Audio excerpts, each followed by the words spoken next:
Rabbi shrah li sadri wa yassir li amri wahlul 'uqdatam min lisani yafqahu qawli. Allahumma ij'alna minal mukhlisin. Pertama, sama-sama kita memuji Allah dan berselawat kepada Rasulullah sallallahu alaihi wasallam, juga kepada keluarga dan sahabat-sahabat beliau sekalian.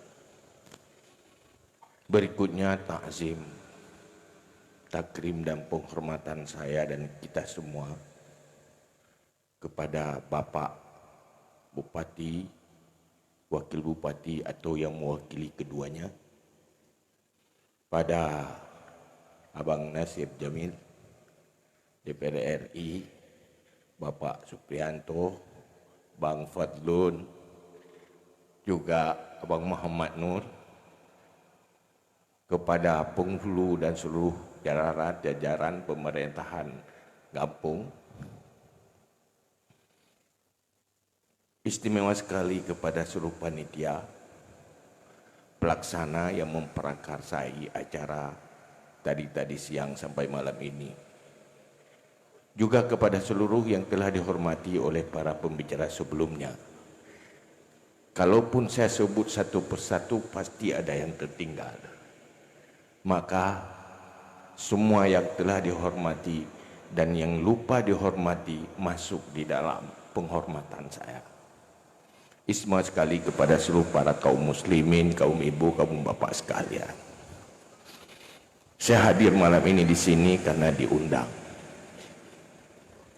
Pada hakikatnya karena Allah mentakdirkan saya hadir. Dan semuanya yang hadir di sini karena Allah mentakdirkan. Semoga takdir Allah untuk kita pada malam ini sebagai modal untuk takdir yang lebih baik untuk selanjutnya, baik dunia dan akhirat. Sebelumnya saya diundang untuk tausiah. Tadi Pak Supriyanto menyentuh saya sampai berbicara tentang politik. Hadir saya di publik tidak berbicara politik. Saya sering berbicara politik di forum-forum politik dan dengan orang-orang politik. Tapi yang hadir di publik itu tausiah. Manalah mungkin saya berbicara konsep pembangunan bangsa dengan emak-emak yang udah tua-tua. Tidak mungkin lah. Karena bukan pada tempatnya. Paling ada yang semestinya kita bicarakan tentang politik untuk umat dan masyarakat, supaya mereka diajarkan mampu melahirkan pengurus-pengurus negeri ini yang memajukan bangsanya demi dirinya dan generasi selanjutnya. Ini yang menjadi masalah. Itu yang perlu diajarkan. Mungkin kalau Bapak Supriyanto melihat saya berbicara politik di forum-forum politik, dianggap saya politisi murni. Bukan sebenarnya. Saya hanya ingin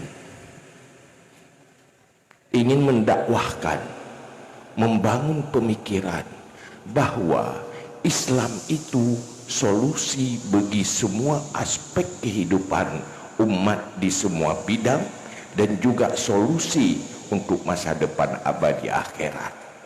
Itu yang intinya. Kita bukan negara agama, tetapi negara kita negara beragama. Aneh, di saat kita founding father, orang yang mencanangkan bangsa ini dulu dengan Pancasila ketuhanan yang Maha Esa, di saat bangsa menjalani kehidupan memisahkan dirinya dari etika agama, meninggalkan agama di dalam kehidupannya. Kalau orang tahu Islam dalam ukuran yang memadai, pasti mereka tahu Islam adalah solusi. Kalau mengatakan Islam bukan solusi, itu mereka pertanda bukti tidak tahu Islam secara memadai.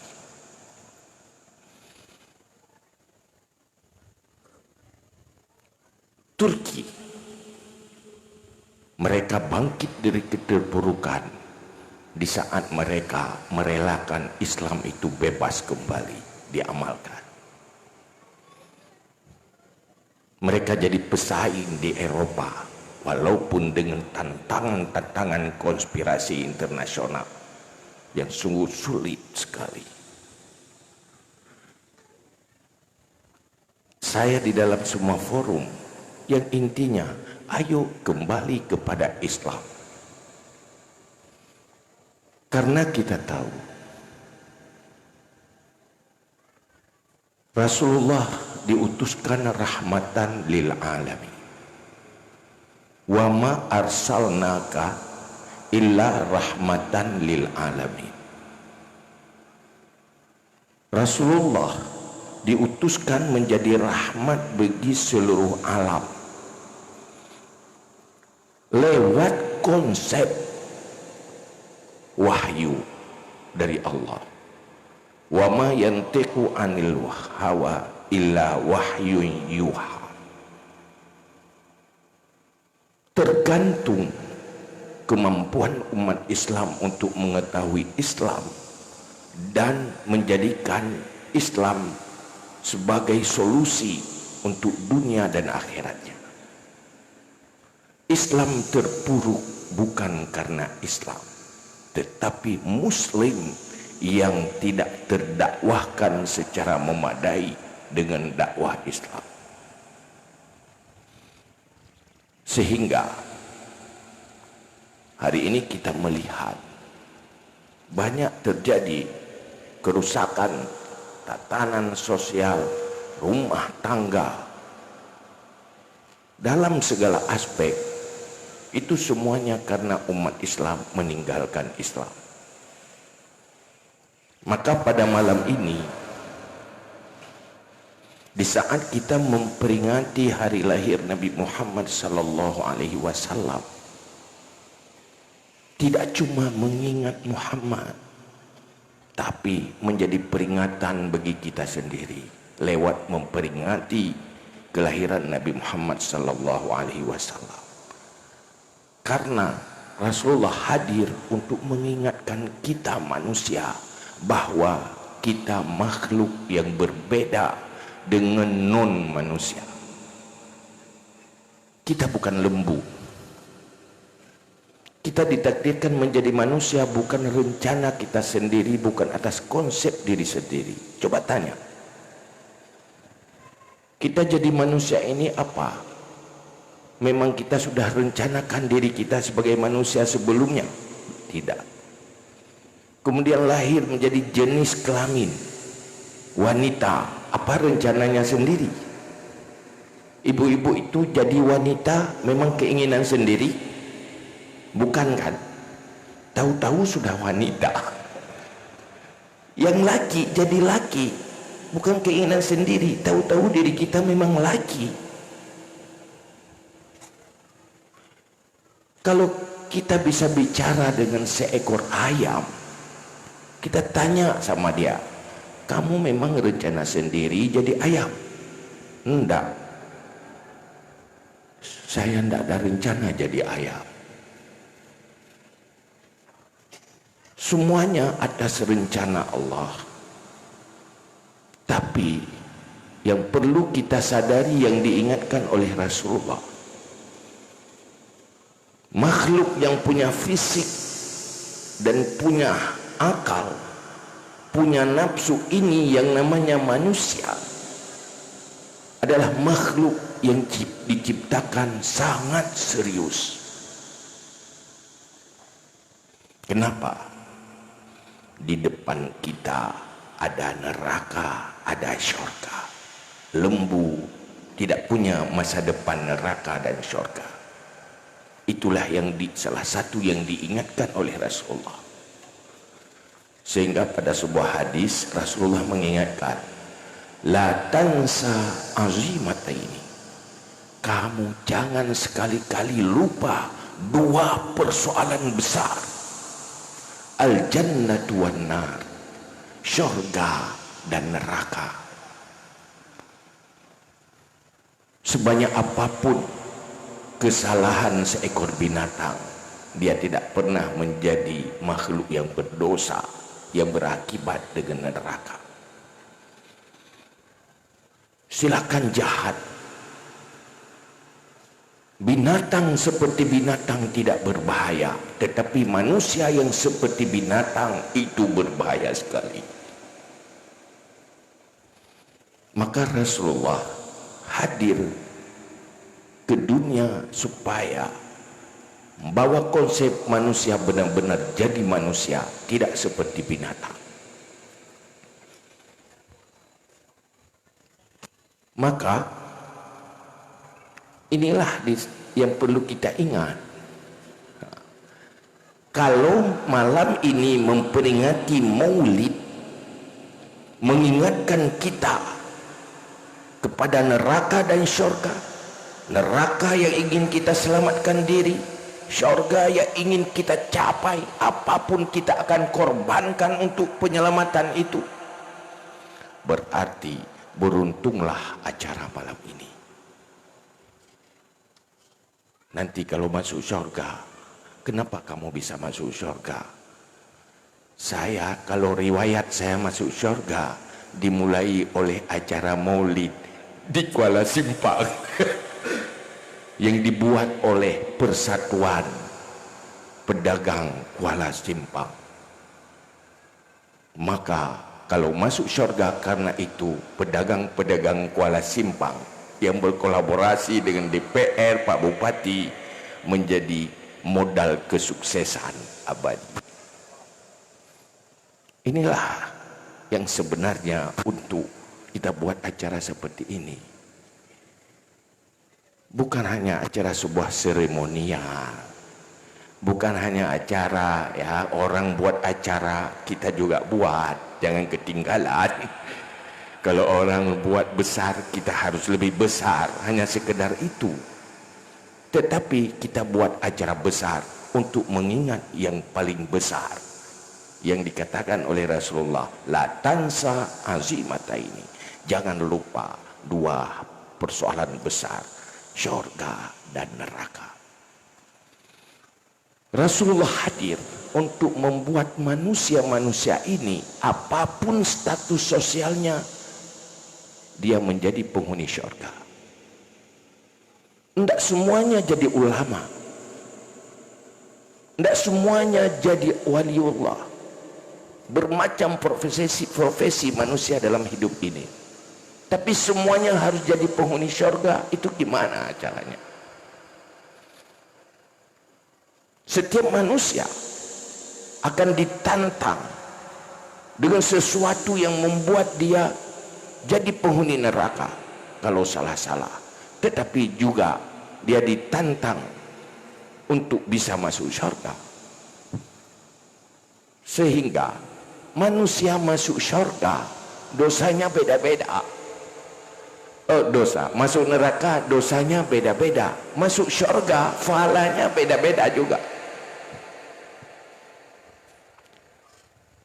Misalkan ini hari ini kita buat acara yang memprakarsainya kan Persatuan Pedagang.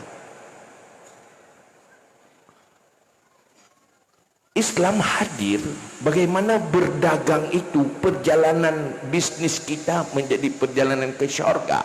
Itu yang diajarkan oleh Islam. Ini ada gabungan pedagang, ini juga ada politisi. Politisi yang muslim yang cerdas dan bijak itu, bagaimana perjalanan hidup politiknya menjadi perjalanan ke syurga. Belajar dari Islam. Jangan sampai perjalanan politiknya menjadi perjalanan ke neraka. Itu ada konsep dalam Islam. Maka saya bicara politik itu bukan tujuan untuk sebuah jabatan, tetapi tujuan untuk sebuah perbaikan demi masa depan bangsa dan generasi kita di dunia dan juga selamat di akhirat. Itu fungsi dakwah. Seluruh kebobrokan, seluruh potensi kerusakan, baik dalam kehidupan pribadi, rumah tangga, masyarakat, semuanya karena kegagalan dakwah, tidak sukses dakwah. Ini yang menjadi masalah.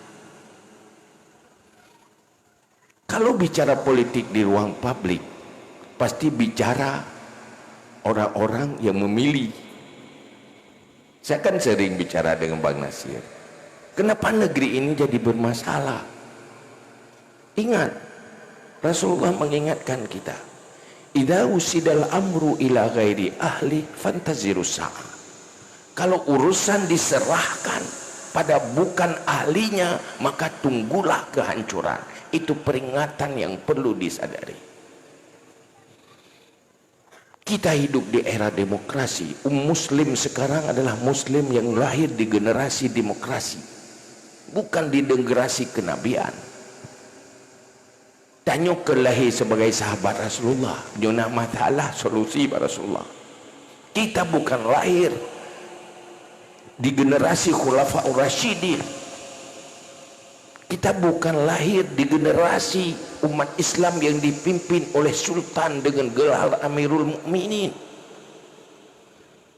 dan bukan generasi di bawah kesultanan Islam, tetapi di era demokrasi. Maka butuh sebuah pengetahuan baru tentang Islam yang berkaitan dengan demokrasi.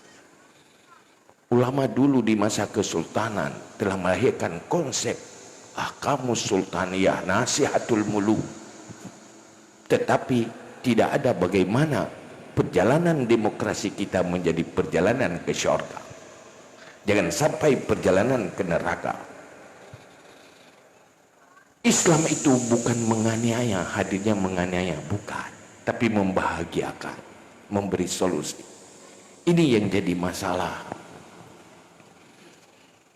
Kalau hari ini kita berbicara tentang pedagang, saya ingin malam ini mengungkapkan konsep yang diajarkan oleh Rasulullah Sallallahu Alaihi Wasallam kepada umat Islam dalam semua status. Pertama, Allah dalam Al-Quran mengingatkan kita, ya ayyuhalladzina amanu qu anfusakum wa ahlikum nara. Wahai orang-orang beriman, selamatkan dirimu, selamatkan keluargamu dari api neraka. Dalam sebuah rumah tangga diperintahkan untuk selamatkan diri, selamatkan keluargamu dari api neraka. Pemimpin yang terkecil, unit terkecil di rumah tangga, orientasinya selamatkan diri, selamatkan keluarga dari api neraka. Istri masuk syurga karena terpimpin baik oleh suami. Anak masuk syurga karena terpimpin baik oleh orang tua. Kalau mereka jadi penghuni syurga, pasti dunianya bagaikan syurga. Saat Rasulullah mengucapkan baiti jannati, rumahku syurgaku, bukan karena fasilitas perabot rumah yang mentereng, bukan karena rumahnya bagaikan istana. Luasnya lihat saja, kalau datang ke Madinah, tempat kuburan Rasulullah, itulah rumahnya. Kecil, tetapi Rasulullah menyatakan baiti jannati, rumahku syurgaku. Bahagia sekali. Kenapa? Perjalanan rumah tangganya, perjalanan ke syurga, perjalanan ke sesuatu yang indah, pasti perjalanan itu sendiri akan indah. Kita punya rumah bagaikan istana, tapi selalu terucap baiti nari, rumah tanggaku bagaikan nerakaku. Tanya sama istri, gimana hidupmu? Mulai sejak awal pertemuan, awal pernikahan, setelah nikah, dari situ mulai hidup di dalam kegalauan. Indahnya hanya sebelum pernikahan. Ya, indahnya sebelum dimiliki. Belum kawin, kaulah segala-galanya dalam hayalan. Kalau sudah kawin, engkau tidak ada apa-apanya lagi. Ya macam keluhanmu, oh Roy, yang pengalamannya hanya puyak tanya tadi. Betapa sopannya, betapa baik akhlaknya kalau masih pacaran. Atau kalau masih berencana-rencana, perilakunya, penampilannya selalu nampak indah. Tidak akan ketemu calon sampai pasangan kalau belum mandi dengan pakaian yang bagus. Kalau sudah, pertama sudah lupa mengurus diri sendiri. Cantik kalau keluar dari rumah. Kalau di rumah entah gimana, tak tahu suaminya itu gimana. Istri suami juga begitu. Lupa sikat gigi, lupa apa-apa. Karena sudah jadi suami. Istri mau bilang takut menghina. Akhirnya banyaklah masalah yang kampung Pura di Bandung pun dah cerita.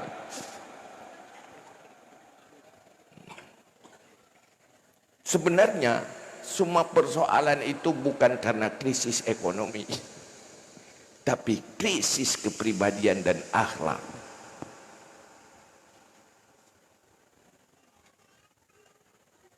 Krisis ekonomi akan menjadi bermasalah kalau krisis itu terjadi pada pribadi yang krisis akhlak. Lihatlah generasi sahabat, mereka jadi pejuang, mereka jadi pengukir sejarah. Ekonominya bermacam-macam model. Yang kaya, konglomerat, pejuang, pelaku kebaikan.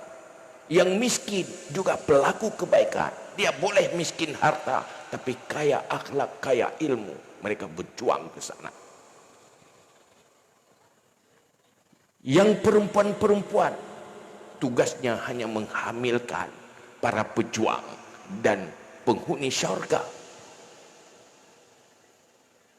Hadir dalam sebuah lingkungan yang bagus, sukses dakwah Rasulullah. Kalau sekarang banyak yang galau. Kalau kita bertanya, Anda sedang hamil penghuni apa? Di dalam negeri dan zaman yang begini, menghamili calon penghuni neraka atau penghuni syurga. Kalau rumah tangga muslim konsep dan orientasi rumah tangganya sesuai dengan konsep Islam, yang dihamili itu insya Allah akan jadi penghuni syurga. Maka dalam Islam Al-Quran menyatakan ukuran sukses dan gagal seorang manusia bukan di dalam ukuran materi. Kullu nafsin za'iqatul maut wa innama tuwaffawna ujurakum yaumal qiyamah faman zuhziha 'anil nar wa udkhilal jannah faqad faz wa mal hayatud dunya illa mata'ul ghurur. Di ujung ayat apa? Apa keputusannya? Siapa yang dijauhkan dari neraka dan masuk syurga, faqad faz, itulah manusia sukses. Wa mal hayatud dunya illa mata'ul ghurur. Kehidupan dunia ini tipuan belaka. Apapun status sosial, kalau ujungnya syurga, itulah manusia sukses. Oh, Anda hebat sekali, luar biasa sekali di dunia ini. Jadi seorang pemimpin tapi zalim, itu jadi manusia gagal, jadi penghuni neraka ujungnya. Maka para ulama menyimpulkan, semua aspek kehidupan yang dijalankan oleh orang beriman harus memastikan 3 hal. Apapun konsep. Ada pertama adil, yang kedua ihsan, yang ketiga syafaqah alati. Dalam kehidupan rumah tangga ada konsep Islam, bagaimana menjadi adil dalam sebuah rumah tangga. Itu ada konsepnya. Di sana ada konsep Islam, hukukul zaujain, hukukul walad, hukukul walidain. Ada ilmu. Apa semua muslim tahu ilmu itu yang sudah berumah tangga? Saat jadi pedagang, bagaimana berdagang itu menjadi modal ke syurga? Itu juga ada konsep 3 hal itu. Adil, ihsan, syafaqah alad-din. Kalau jadi politisi juga seperti itu. Tapi untuk tahu adilnya, ini punya ilmu. Berbeda profesi, berbeda rumusannya. Inilah kesuksesan generasi Islam masa lalu. Mereka sukses untuk generasinya dan menjadi modal sukses untuk generasi setelahnya. Karena generasi yang kedua, sukses dan gagalnya sangat ditentukan oleh generasi sebelumnya. Generasi anak sangat ditentukan oleh orang tuanya. Kenapa anak ini sukses? Yang perlu kita cari dulu, ketua tim sesnya siapa? Ketua timnya itu pertama ayahnya, wakil sesnya ibunya. Menyepai mangayah yang biasa sukses anak. Kenapa? Mereka memang sudah dipersiapkan jadi orang tua yang baik, jadi ayah yang baik, ibu yang baik. Dalam Islam ada konsep itu. Bagaimana jadi seorang ibu yang baik, seorang bapak yang baik. Apa generasi sekarang di saat mau berumah tangga, mereka muslim tahu konsep Islam dan rumah tangga. Mungkin seorang ibu, seorang bapak kalau punya anak gadis, datang calon itu baru, ya pinang lah. Yang dipertanyakan pertama apa? Mereka punya modal etik ilmu Islam, konsep Islam untuk memimpin anak saya jadi penghuni syurga. Kan bukan itu yang ditanya. Yang ditanya kerjanya di mana. Umpun dia saja lah boleh itu. Apa anda sadar? Sebanyak apapun stok makanan itu, anda akan mati. Apa orang yang sedikit makanan lebih cepat mati dengan yang banyak makan? Hasil survei medis Amerika, Eropa, yang orang banyak makan, hasil surveinya lebih cepat mati dengan yang sedikit makan. Yang nyuruh baju buah nala makanan ke. Memang tidak ilmu bapo ke, tapi anak mati ke. Ya kan? Yang mengkang gila genyan bapo. Orang dia sehat tumbung gila kolesterol ka macam duduk kamu meninggal.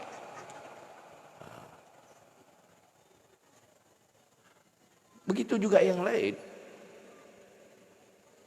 Maka inilah yang perlu. Maka yang pedagang saya sarankan, cari ilmu bagaimana toko anda itu bagaikan masjid. Kenapa masuk syurga? Hasil dari toko. Yang baiknya pegah, nyo kena masjid nyo. Ada kena masjid, buat dia seperti masjid, artinya tempat beramal kebaikan. Kalau punya ilmu tentang itu, amalkan itu, insya Allah masuk syurga.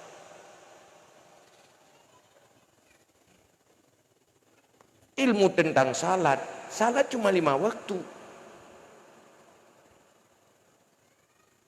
Ilmu tentang puasa yang wajib cuma setahun sebulan.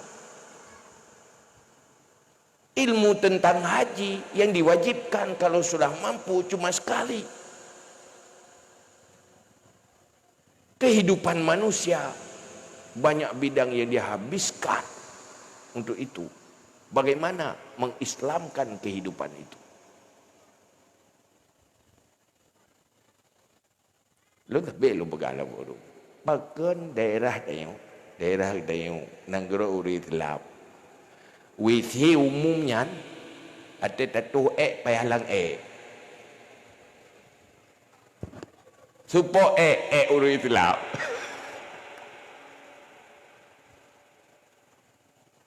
Pakal lu gitu hana ketiram. Karena yang dipikir itiram liurung liu yang ada. Ikat tiram gerong. Ada gitu ada ukanya kelik nyentuh nagop tu. Itu liurung ke hana ketiram ti kan. Pakal hana ketiram baik tiram liurung ke laum tu. Untuk ukanya kelilung tu sebab. Dia tidak pernah bahwa dia berdosa menyakiti orang lain. Hilang konsep lautai. Berfahala melayani, berbuat yang bermanfaat ke orang lain. Munyo na lampu solar cell, munyo orang Islam mesti hana lampu, gemi capeng pribadi ke puna lampu untuk manfaat publik, manfaat kaum muslimin. Kepo gemi fahala ngempeng ke harta. Tapi kenapa sebaliknya? Kali gok pegak ya cuba berteji.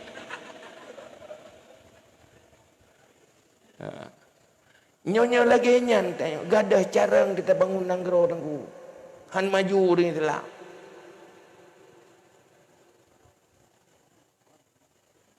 Kenapa mereka tidak diislamkan di dalam kehidupan? Khairun nas anfa'uhum linnas. Manusia terbaik itu yang paling banyak memberi manfaat kepada yang lain. Begitulah Islam. Ilung nangan gitu. Ini di Australia. Nah fasilitas tempat wisata, tempat fasilitas umum. Nyahinai pegat dapur dengan tagun iya dumpu nalah. Lagi dalam rumah ini, tapi untuk umum. Nyanyo sabuh keluarga ijak pakai fasilitasnya. Li pakai itampuh irah nganggat ikubah giataroi. Tetro orang lain hanya mengganggu. Sebenarnya Islam seperti itu. Ini kok bukan Muslim yang seperti itu. Apa salahnya? Mungkin ada sebuah pemikiran yang mengatakan Islam itu hanya di masjid. Islam itu hanya di musala. Islam itu tidak ada dalam kehidupan. Padahal Rasulullah diutuskan rahmatan lil alamin. Akhlak itu adalah perilaku baik di dalam semua aspek. Coba tanya dalam rumah tangga. Kenapa Anda menderita? Apa karena tidak cukup makan? Bukan. Kenapa pasangan tidak berakhlak? Ya kan? Kita yang bau rinang, menyobruk akai lako, nak menderita udip ni. Apa metera kai? Ya kan? Menderita udip kan? Kamu agaknya nanti. Iya bro, akai menderita udip. Mesti rumah ide nak terapai ron. Kamu yang mekatnya rumah belum mesti nak. Padahal kena terapai di rumah. Duduhan lagu ide gara-gara terapai kena terapai rumah. Anggu meh Honda anggu depu wit, anggu depu wit dekongan. Maka pikiran ke dia rumah kat tu pagar ke dia. Hidup menderita dia. Waktu ada periksa krisis akhlak memang. Inilah fenomena. Maka saya kalau duduk dengan politisi itu ngomong ini Aceh syariat Islam, kok gini ceritanya?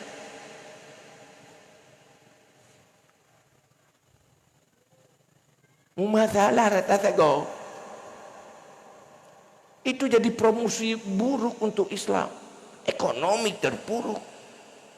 Kehidupan bermasalah, kriminal meningkat. Kemana syariat Islam? Ujungnya bukan tidak ada undang-undang syariat. Karena mereka tidak mampu mengoperatkan syariat dan memfungsikan syariat untuk solusi semua aspek. Hai naik kamu tunggu, itunggu mufum syariat, kamu pian tak bahaya dah. Hana bahaya. Maksud tunggu ke bahaya ekonomi, mudunya tak tunggu yang kagak bahaya ekonomi. Kamu do yang ada. Jadi yang berotoi bahaya tarikat. Padahal orang yang amai tarikat pada bro sagai, yang haik lupa jai. Hana pun tajuk tarikat bagainya, bit tajuk tarikat bit tengok ke. Tak mungkin. Tetapi bagaimana dia kehidupan yang dia bidangi itu menjadi baik dan bermanfaat untuk agamanya, itu bagaimana? Dan bermanfaat untuk orang lain, itulah Islam.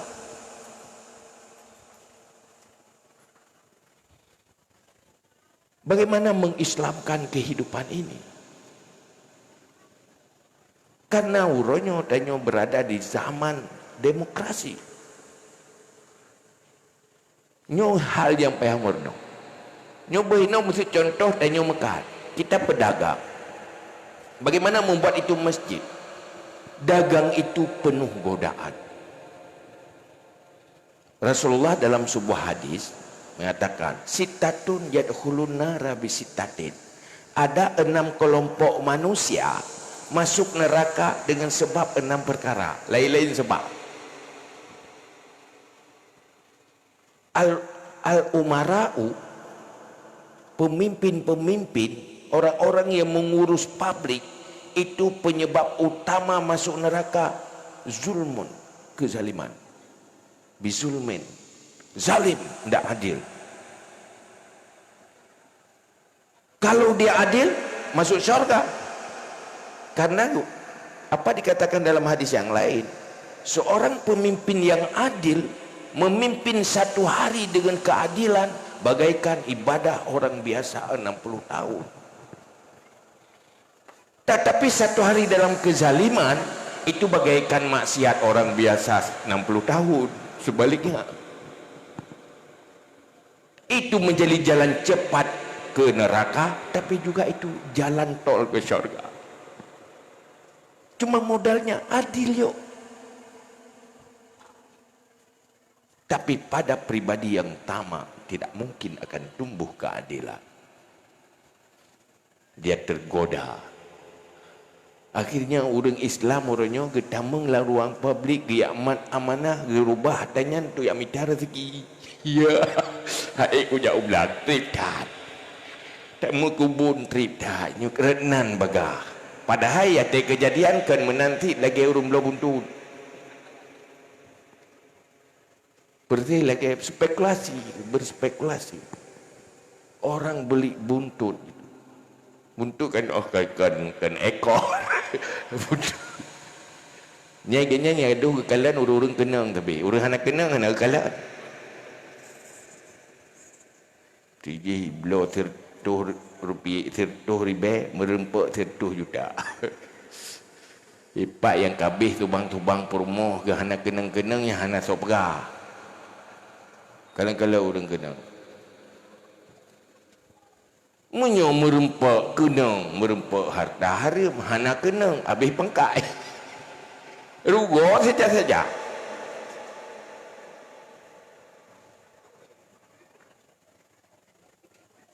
Tetapi mereka bukan penjaga amanah. Kenapa? Lupa ada neraka di depan.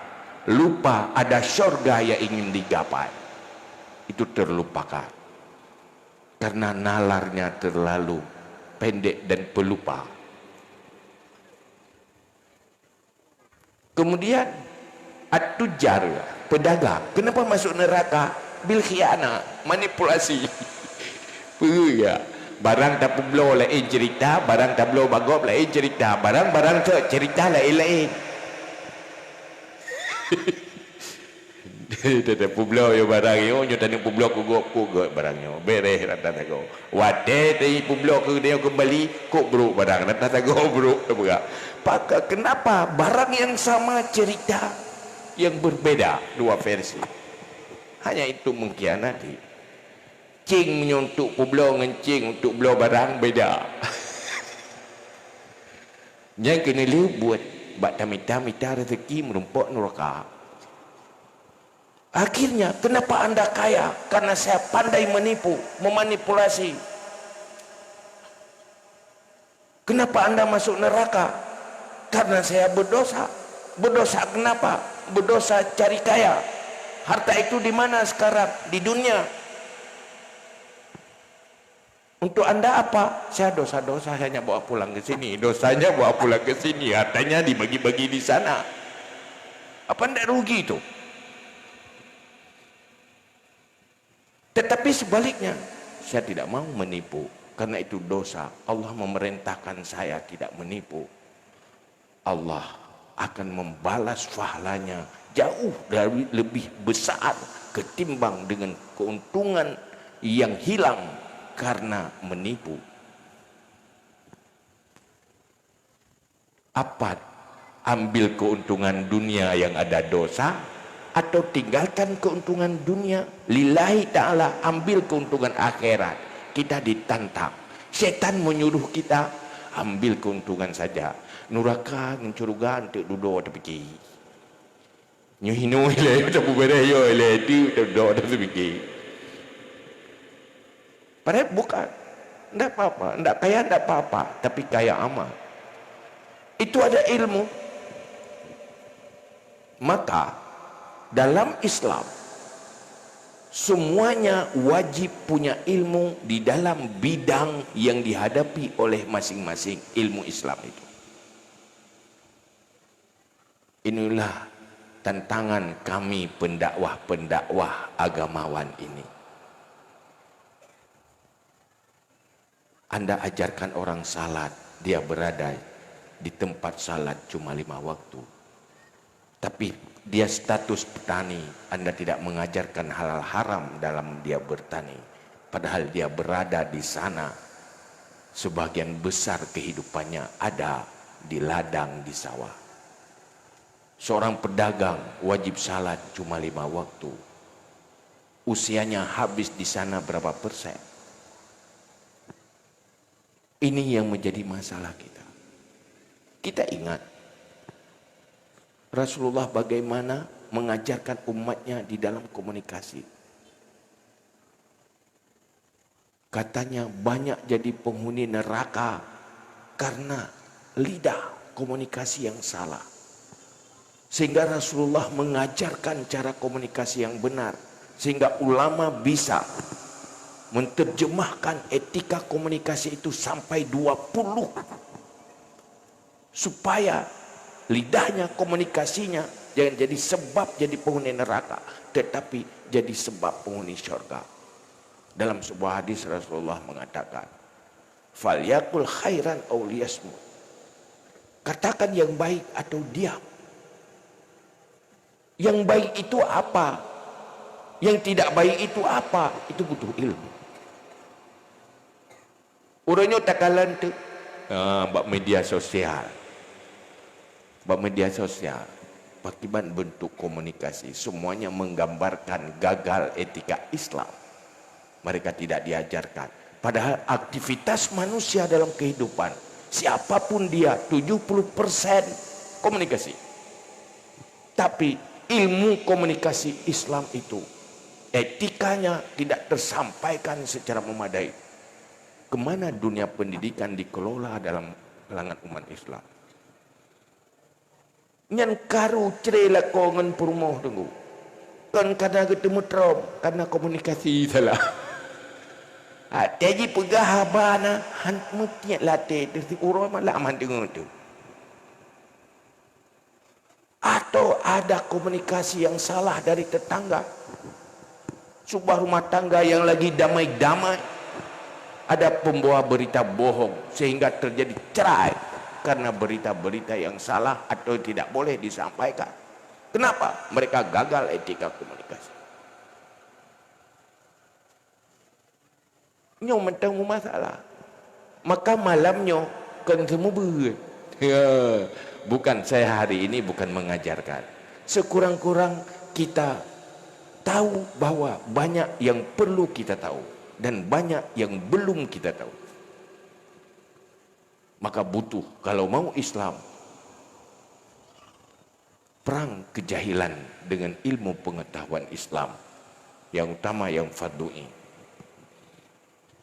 Karena Rasulullah dalam hadis yang tadi mengatakan, kalau pemimpin masuk neraka karena kezalimannya, pedagang karena pengkhianatannya, wadahakin, tokoh-tokoh masyarakat karena kesombongannya, dia tokoh sombong dengan ketokohannya karena ketakaburnya. Kemudian ahlur rasatek, masyarakat jelata, bil jahli, dengan kebodohannya karena tidak tersampaikan ilmu Islam secara memadai.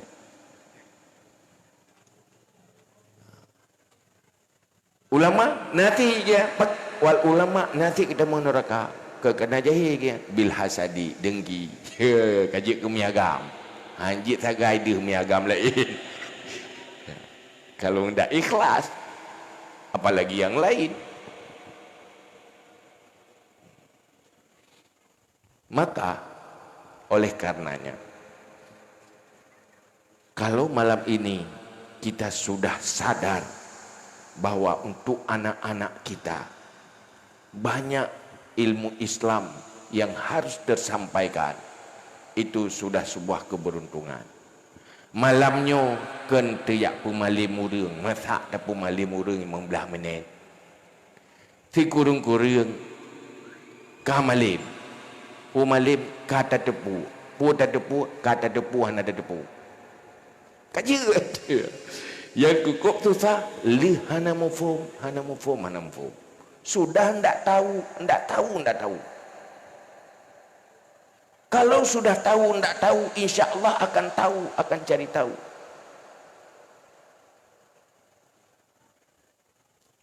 Kalau generasi Islam, Aceh dulu menjadi mercusuar Islam di Nusantara karena kesuksesan generasi dulu mempromosikan Islam.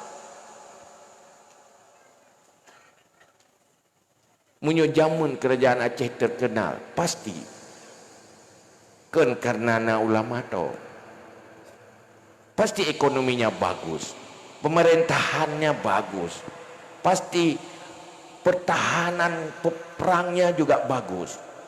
Dalam segala aspek bagus, muncul nama Islam, Islam akan terbawa nama yang bagus. Itanya lu tak peik nanggro syariat, lam rata sago mutauyab, kena lebut, luat ke Islam. Pertih lagi kita mekat bacai, bak urung kurap jaro. Pecai mangat, tapi urung peh pecai, jaro kurap. Nya insya Allah hal lagut pecai. Maka Rasulullah selalu menaat sahabatnya, jangan kamu menjadi sumber fitnah bagi Islam di dalam membawa Islam. Pakan tungkumu menyomakmu ramai, nyah lebih panjang ayat.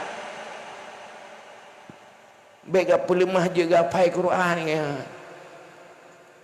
Kena lubut na makmum pun jihinya itu mayang linya mestiga itu mayang lijrah itu mayang nyula lagi nyu tu mayang ka hanli do katipnya tiga. Akhirnya mereka muak kepada salat.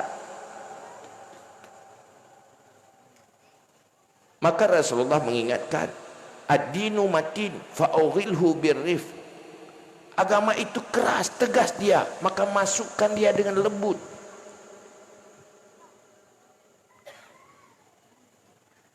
Mungkin dengan kasar. Lagi patut ialah peluk minyak angin. Mungkin ngendrom nunggu. Ngendrom tertawa. Jadi Allah uluar wa madu. Kibanti payah ngan puri. Cok betul. Lah. Maka kesuksesan Rasulullah lewat pujian Allah pada Rasulullah. Fabima rahmatin minallahi lintalahum walau kunta fadzan ghalizan qalbi lam faddu min hauli. Karena dengan rahmat Allah, kamu bersikap lembut dengan mereka.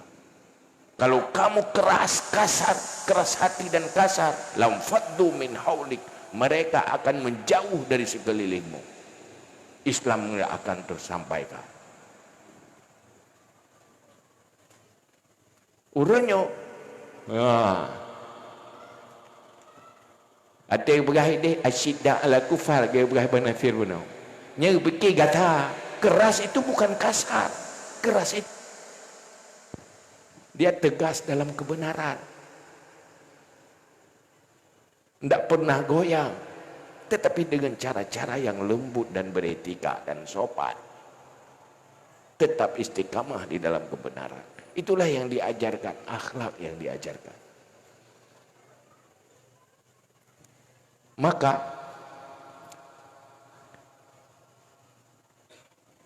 memperingati hari kelahiran Rasulullah itu, ayo ambil konsep apapun status sosial kita, selain daripada ibadah-ibadah di masjid yang wajib-wajib, jadikanlah perjalanan hidup dalam profesi kita menjadi perjalanan ke syurga. Carilah ilmu itu. Carilah ilmu itu. Sepakat? Malam ini kalau para pedagang berubah orientasi hidupnya, untung tidak cuma dengan menghasilkan materi dengan menghalalkan segala cara. Untung adalah bisa masuk syurga lewat dagang. Mari diadap buat majlis pengajian, banyak bertanya pada guru. Saya guru, long hai ustaz, saya pedagang. Bagaimana saya bisa masuk syurga pedagang? Coba kasih, ajarkan saya ilmu itu. Kalau ada politisi, tanya sama ulama, saya ini politisi, bagaimana saya dengan politik ini bisa tembus ke syurga? Bisa masuk ke syurga? Tanya.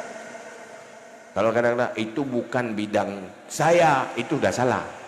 Berarti anda tidak tahu Islam. Tapi hanya mungkin mufhum mandum. Minta orang yang mufhum, cari orang yang tahu itu.